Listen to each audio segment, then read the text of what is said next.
Good evening, everyone, and welcome to another piano lesson with Warren. My name is Warren McPherson. This is piano tutorial number 9. In the last tutorial, I talked about the major 7th chords and the dominant 7th chord. Hope you got a chance to check that out and do some practicing using dominant 7ths and major 7ths. Today's tutorial is on the minor scale. I want to talk about the different types of minor scales and how you can use the minor scale, and how you can also pull chords from the minor scales to use in a major key when you're playing and vice versa. So, without any further ado, let's get into it. So the first thing you should know is that there are 3 forms of minor scale. You have the natural minor scale, the melodic minor scale, and the harmonic minor scale. 3 of them. Another important thing to note is that the minor scale is related to the major scale. And so you've probably heard the term the relative minor. It's very important for you to continue to see that correlation between the major and the minor key. Because if you think of the major and the minor scales as 2 separate things that has nothing to do with each other, makes your life harder. It also makes it harder for you to learn.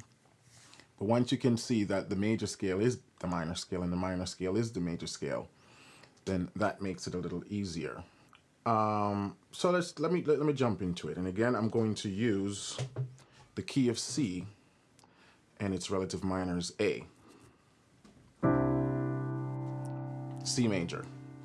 So to find the relative minor of any major key, 2 ways to look at it. If we're in the key of C, if you go down a major third, that is the relative minor for the major key. Or you can go up a 6th.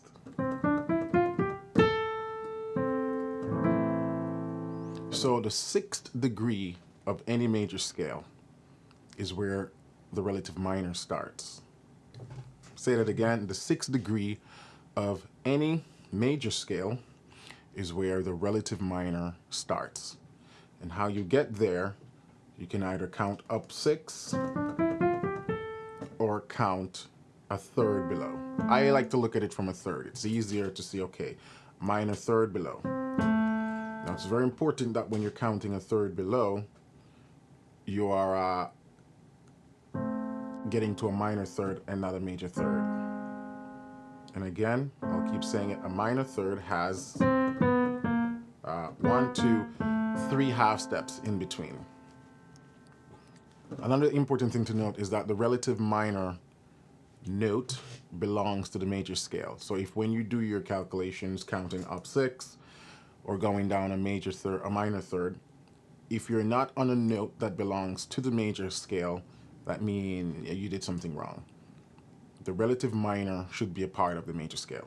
All right, so now that we have established that A in the key of C is the relative minor, all we simply have to do now is play all the notes belonging to the C major scale starting on A.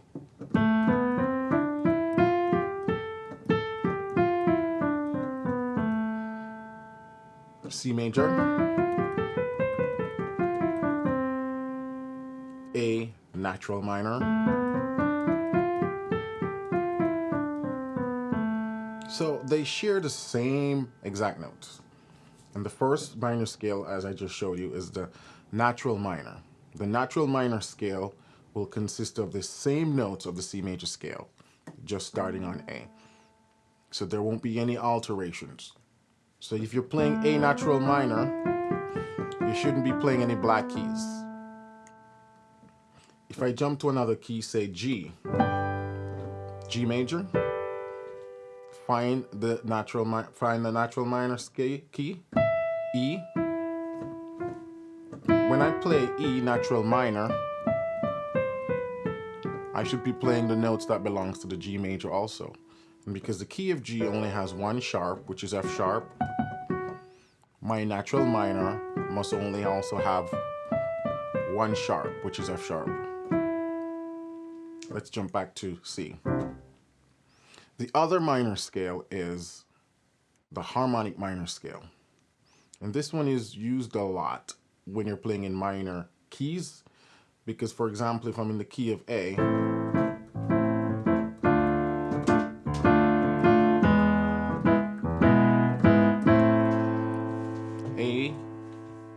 harmonic minor, you see I just went to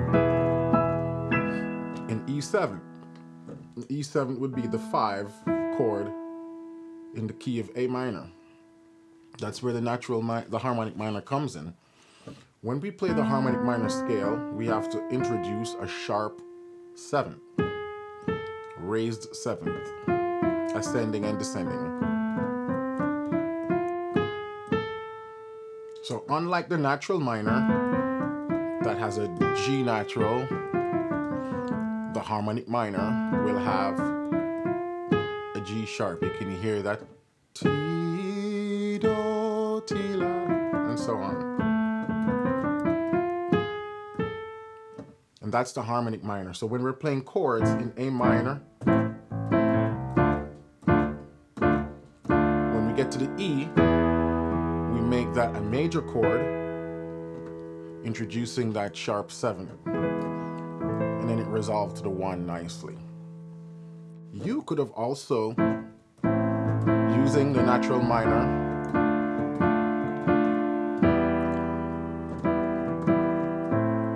but it doesn't have the same pull. It doesn't have the same dominant resolving to tonic effect, which is why the G sharp is introduced.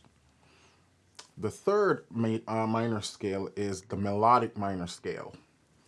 And the rule of this one states that you need a sharp 6th, a sharp 7th when ascending, and then they're restored or lowered on the descending. Sharp 6, sharp 7, and then they're restored, so lowered, coming down. Another way of thinking about this is the melodic minor, the melodic minor is the same as the natural minor coming down. So the only thing differs in the melodic minor is that it has a sharp 6 and a sharp 7th ascending. And then we have natural minor coming down. So just to recap, natural minor, no sharps, no flat. Has the exact notes of the relative major. The harmonic minor has only a raised 7th, ascending and descending. And then we have the melodic minor now that has the raised 6th and 7th, ascending, and then basically natural minor descending. And it's important for you to be able to distinguish not only by sound these minor scales, but also the rules behind them when you're playing. So that whatever key you're in, say I'm in the key of B, I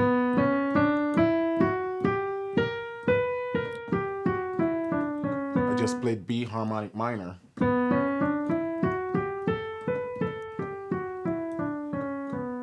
B natural minor, B melodic minor.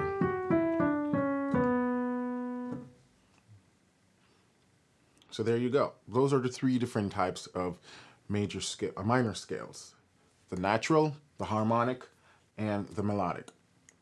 And so your task for this week is to practice identifying each relative minor scale and its parent major scale. So if I go to the key of C sharp, say what's the relative minor for C sharp, A sharp, or if I call it D flat, B flat.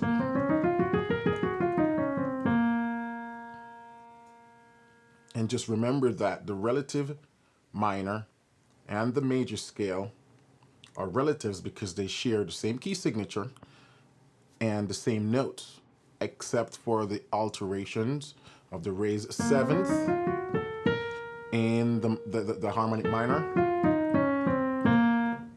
and the raised 6th and 7th in the melodic minor ascending, but then natural minor descending. So it might sound like a lot of information to digest, but you spend some time with it over a few days, and it will be clear to you just how related they are. And so once you start to see that relationship between both minor and major scales, then to be able to play in a minor key becomes just as easy as playing in a major key, because you're constantly seeing the connection of the chords. So let's talk about the chords now built in the minor scale. I'm going to go back to the key of A minor. Key signature for A minor is the same as C. No sharps, no flats. So we only have white key, unless we have that raised seventh. So now, in the key of C, the A minor would have been the sixth, chord number 6. Now we're in the key of A minor, it's chord number 1. Chord number 1. Chord 2 is B diminished. Chord 3 is major. Chord 4 is minor, D minor. Chord 5, depending on what scale you're playing at the time, it's going to be minor or major. Minor in the natural minor scale, major in the harmonic minor scale. The sixth is going to be major, 1, 2, 3, 4, 5, 6, F major. The seventh is going to be major, G major. And then back to 1. That's the natural minor. If we're doing harmonic minor, chords would be the same, but when we get here now, we have to account for this G sharp. So what chord is this? I talked about this in my previous tutorials on triads. This is an augmented chord because it has a raised fifth. Then we're back to minor, major, major, or actually G sharp diminished, and then 1. So even when you're thinking about chords belonging to the minor key, look at it from the major perspective, as if I was in the key of C major. What would the chord be? Chord B or chord 7 would be diminished. So now if this is the 1, chord 2 is diminished. So if you already know your chords from the major key, just transfer that knowledge, except now your 1 chord is A.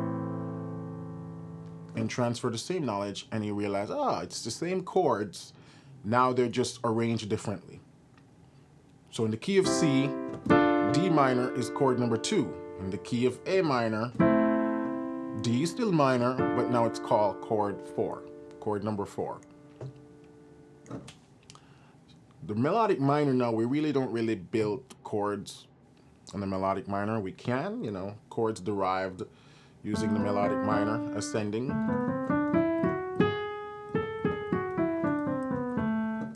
major,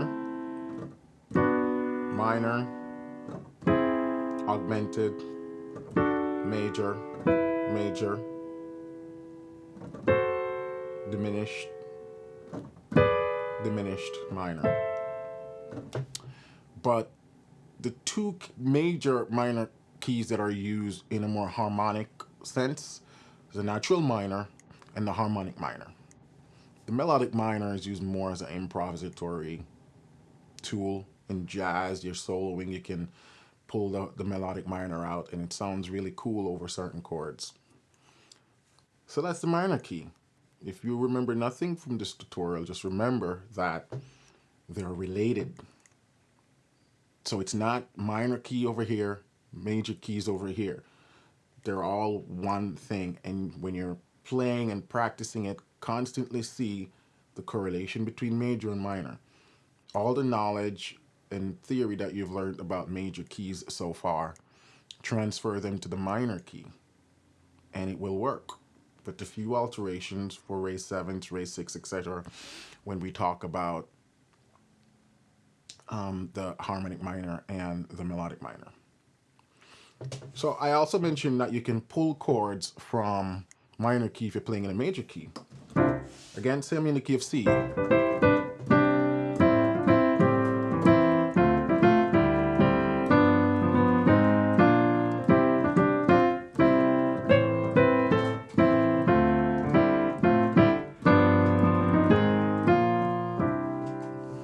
So I'm in a key of C, which is supposed to have no sharps, no flat, but I just went to A flat major, B flat major, which come back to C, and you've probably heard that ending before in a lot of songs. And what I did, I went to what is called the parallel minor. Now, that's not a different minor scale, because there's only 3 minor scales: major, natural, harmonic, and melodic.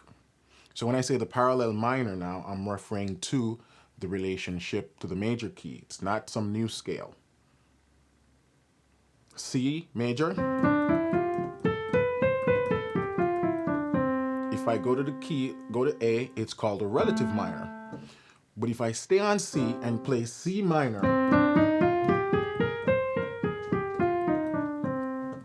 that's called the parallel minor. What I just played was a C natural minor. So nothing changed. C major, C parallel minor. And we call it parallel because they share the same tonic. C major, C minor. So they're parallel and they're related that way, but it's still a natural minor. So what I did, the 6th degree and the 7th degree of the parallel minor is what I just pulled. The chords belonging to C parallel minor, I just pulled the 6th and the 7th degree. 1, 2, 3, 4, 5, 6. I just pulled those 2 chords. So it sort of gives you a deceptive sound, as if I was going to resolve to a minor or go somewhere else. But then I came back straight to the major.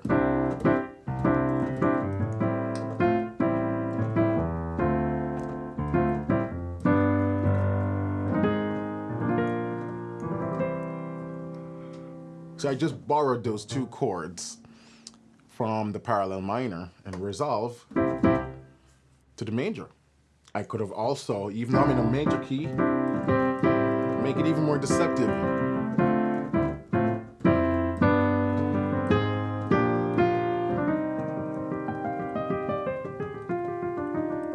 And resolve to a minor key. And as we learn more about chords and scales, you realize you can borrow chords from different scales to put in the song that you're using, and it really gives a cool effect. These 2 chords also belong to the whole tone scale.